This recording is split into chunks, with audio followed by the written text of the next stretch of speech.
Hi, I'm Susan Schofer, your certified divorce coach and custody ally. I hope you are safe and healthy during this coronavirus pandemic. These are very frightening and challenging times. They are very uncertain times, and things change from day to day.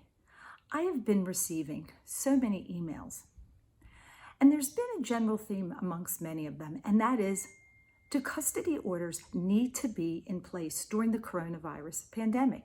Meaning, do children have to move between two homes if there is already a pre-pandemic case in place? And the answer to that question is absolutely.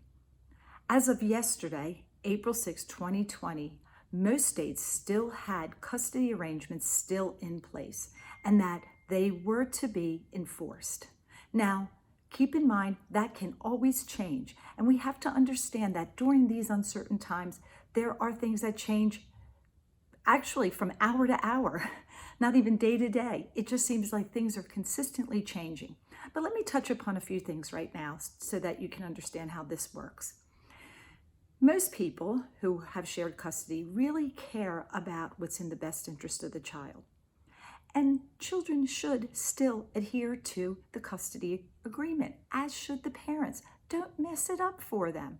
They're used to going back and forth between the two homes.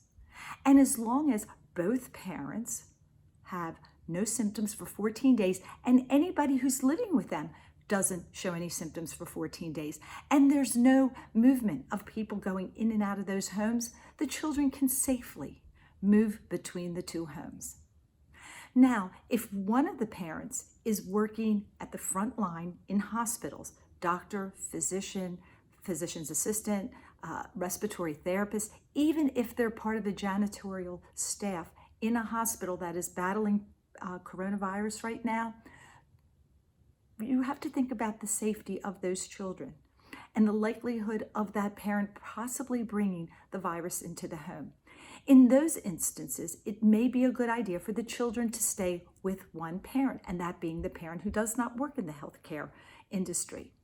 Now, of course, the children can still communicate with that parent, just like some of us are communicating with our parents and our relatives, and that is through FaceTime, Zoom. You can actually watch a Netflix movie with your child on Zoom.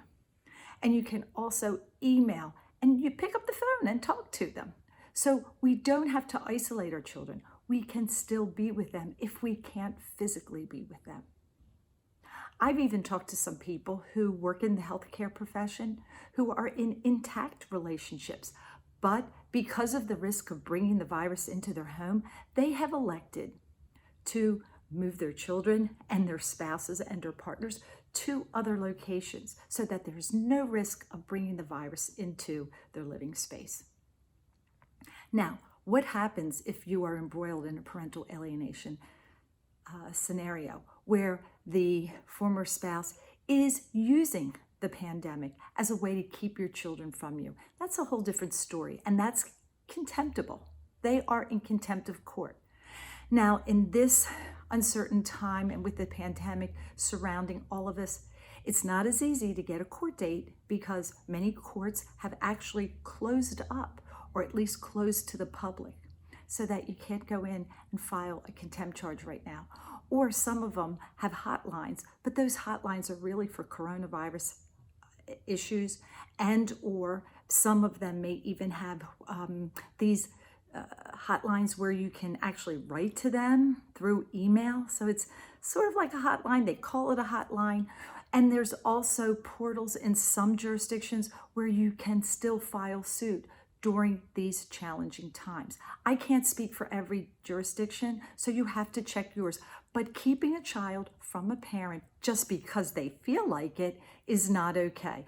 Or to use the pandemic as a reason to keep the child from you is not okay. So check with your jurisdiction, and in the meanwhile, act in the best interest of the child. This is a tough time for everybody, and they're scared. This is something new. So if you have a custody arrangement with your former spouse, see to it that you adhere to it as long as it's safe for everyone. And I will see you next Monday. Stay healthy, stay safe.